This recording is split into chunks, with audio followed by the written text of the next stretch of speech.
সুপ্রিয় দর্শক, আসসালামু আলাইকুম। আশা করি সকলে ভালো আছেন। ডিটি বাংলা নিউজ ইউটিউব চ্যানেলে আরও একটি নতুন ভিডিওতে স্বাগত জানাচ্ছি। এনটিআরসি এর শিক্ষক নিবন্ধন, পরীক্ষা গ্রহণ ও প্রত্যয় বিধিমালার গেজেট প্রকাশ 2025। বেসরকারি শিক্ষক নিবন্ধন, পরীক্ষা গ্রহণ ও প্রত্যয় বিধিমালার নতুন গেজেট প্রকাশ করেছে সরকার। প্রকাশিত গেজেট অনুযায়ী এখন থেকে নিবন্ধন কার্যক্রম পরিচালনা করবে বেসরকারি শিক্ষক নিবন্ধন ও প্রত্যয় কর্তৃপক্ষ এনটিআরসিএ। বুধবার 10 ডিসেম্বর এ সংক্রান্ত গেজেট প্রকাশ করা হয়। গেজেটের লিঙ্কটি ভিডিও ডিসক্রিপশনে দেওয়া থাকবে। আমার ডিটি বাংলা নিউজ শিক্ষামূলক ইউটিউব চ্যানেলটি এখনও যারা সাবস্ক্রাইব করেননি, সাবস্ক্রাইব করার অনুরোধ রইল। গেজেটে বলা হয়েছে, পরীক্ষা নির্বাচনী বা বাছাই পদ্ধতিতে অনুষ্ঠিত হবে। নির্বাচনী বা বাছাই পরীক্ষার বিষয়, ব্যক্তি ও নম্বর কর্তৃপক্ষ কর্তৃক নির্ধারিত হবে। নির্বাচিত বা বাছাই পরীক্ষার 5 নম্বর হবে মোট নম্বরের অনন্য 40% নম্বর। শূন্য পদের 1:2 অনুপাতে বিষয় ও পদ ভিত্তিক নির্বাচনী বা বাছাই পরীক্ষার ফলাফল প্রকাশ করা হবে। ফলাফল প্রকাশের পর কর্তৃপক্ষ উত্তীর্ণ শিক্ষার্থীদের মৌখিক পরীক্ষা গ্রহণ করবে, যাতে মোট নম্বর থাকবে 20।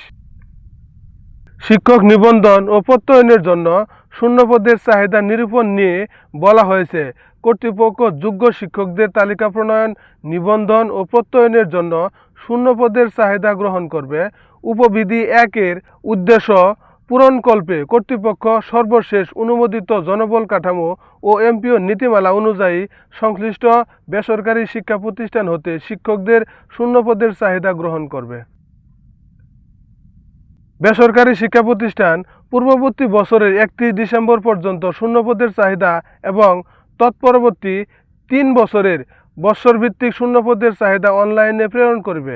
কর্তৃপক্ষ কর্তৃক নির্ধারিত সময়ের মধ্যে খ্যাতমত ম্যানেজিং কমিটি বা গভর্নিং বডিকে অবহিত করে যথাযথ কর্তৃপক্ষের মাধ্যমে সংশ্লিষ্ট অধিদপ্তরে প্রেরণ করিতে হইবে এবং অধিদপ্তর সমূহ প্রাপ্ত শূন্যপদের তালিকা যাচাই বাছাই করে বেসরকারি শিক্ষক নিবন্ধন ও প্রত্যয় কর্তৃপক্ষ এনটিআরসিতে প্রেরণ করিবে। কর্তৃপক্ষ নির্ধারিত সময়ের পূর্বে পরীক্ষার তারিখ, সময় ও স্থান সম্পর্কিত বিস্তারিত সময়সূচি ও প্রয়োজনীয় অন্যান্য তথ্য সংবলিত বিজ্ঞপ্তি বহুল প্রচারিত অনন্য একটি বাংলা জাতীয় দৈনিক, একটি ইংরেজি জাতীয় দৈনিক পত্রিকায় প্রকাশ এবং কর্তৃপক্ষের নিজস্ব ওয়েবসাইটে প্রচার করিবে। উপবিধি 2 অনুসারে বিজ্ঞপ্তি প্রকাশের পর উহাতে উল্লেখিত সময়ের মধ্যে নির্ধারিত ফি প্রদানপূর্বক প্রার্থীকে আবেদন করিতে হইবে। উপবিধি 2-এ উল্লেখিত বিজ্ঞপ্তিতে বর্ণিত শর্তাবলী প্রতিপালন না করিলে অথবা নির্ধারিত ফি প্রদান না করিলে সংশ্লিষ্ট আবেদনপত্র বাতিল বলিয়া গণ্য হবে।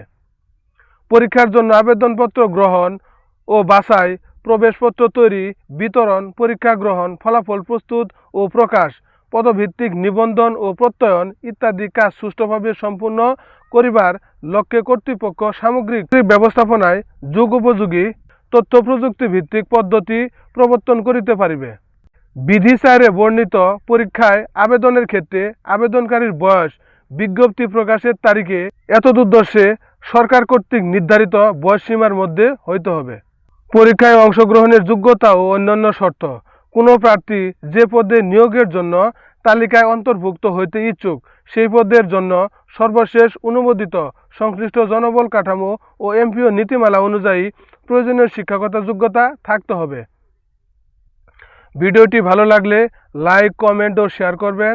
আর আমার ডিটি বাংলা নিউজ ইউটিউব চ্যানেলটি এখনও যারা সাবস্ক্রাইব করেননি, সাবস্ক্রাইব করার অনুরোধ রইল।